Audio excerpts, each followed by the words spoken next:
Let's move on to an area which is also of interest to many people concerned about real conspiracies, and that's Bilderberg. Welcome to today's news, Mark. What have you got for us?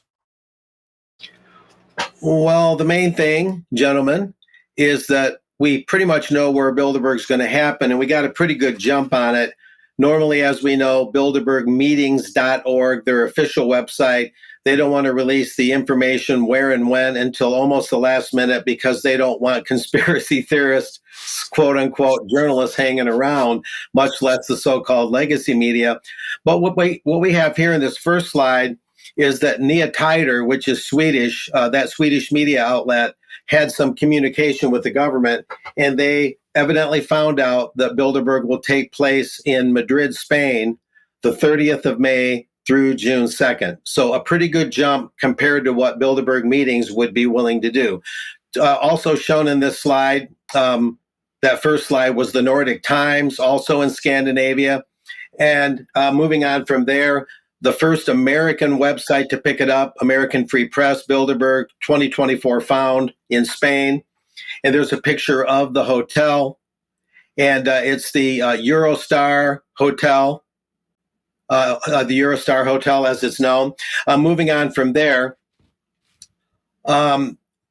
here we get into a little bit of the Swedish publication Nya Tider's angle that they got this from. As the first magazine in the world, I'm not sure what they mean by that. I'm reading from this slide here.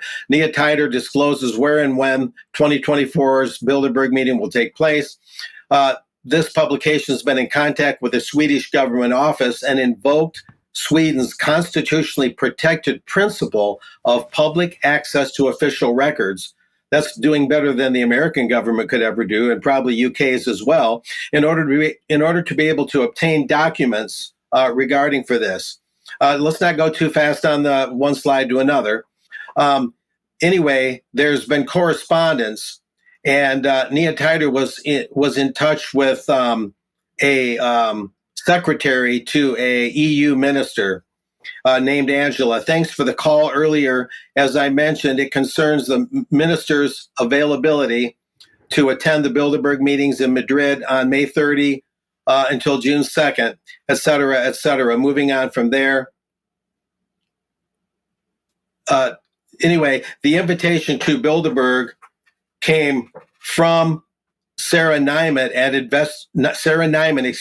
Investor AB, the mighty Swedish business family Wallenberg's investment company. The email reveals a startling fact. Sarah Nyman, who invited the minister, the Swedish minister, in fact, has no position within the Bilderberg Group. Instead, she's employed at Investor AB as executive assistant to Marcus Wallenberg, which in practice means that she is the closest secretary to that Swedish business magnate. It is also from an email address at Investor AB that she contacts the Swedish Cabinet Committee. Moving from there,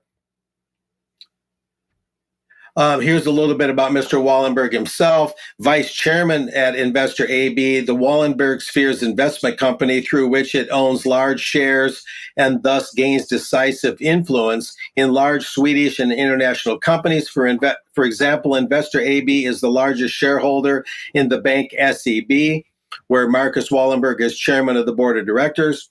He's also notably, of course, a member of the Bilderberg Group's exclusive steering committee, which is between 30 and 40 members, which is responsible for who comes and where they're going to meet, financing, what they're going to talk about.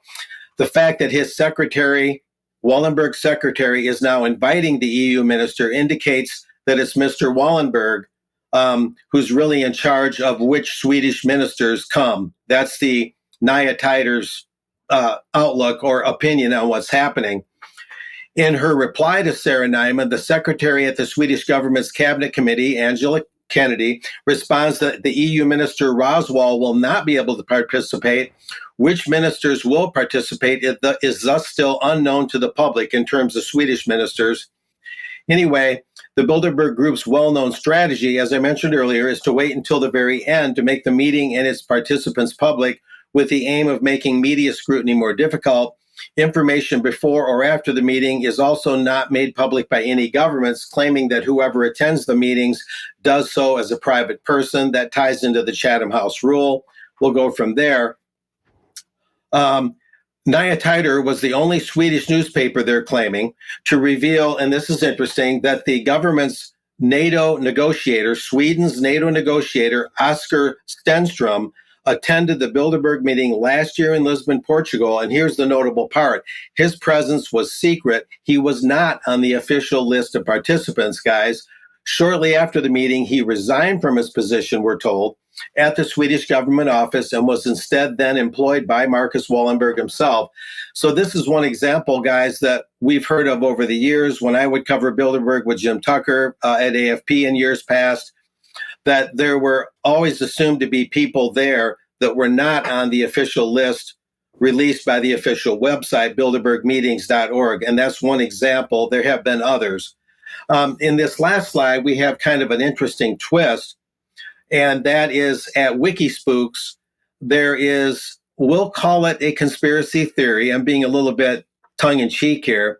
There's information reasonably convincing that Bilderbergers, as I'm sharing here, have taken part, in pandemic planning exercises. That is, people that have attended Bilderberg over the years, they're saying have been instrumental in COVID pandemic exercises, and many were active in early 2020, promoting fear and doubt and setting the scene for the COVID event, controlling the narrative to promote the fear of the novel deadly virus in May 2020. And at least 14 people who have attended Bilderberg, this alleges, signed something called the United Behind a People's Vaccine Against COVID-19, which is being called a call to create an infrastructure capable of rapidly injecting everyone in the world with the COVID jabs, which they correctly predicted would appear. They being people who have attended Bilderberg fairly frequently, they populated COVID task forces and locked the world down and uncritically pushed these vaxes to the point of announcing mandates.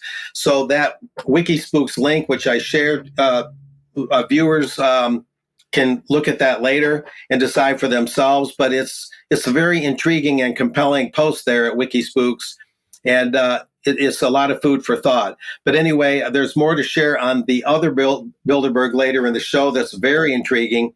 And that's it for now, guys. So it looks like the jig is up, and it looks like we know where they're meeting. Mark, thank you very much for that. Well, of course, in my head, we know that they're unbelievably secretive, and there's only one reason that you hold meetings in secret, and that's to deny people information. And the fact that you are reporting and we are reporting on this, according to the Anti-Semitism Policy Trust, means that we're automatically into a conspiracy.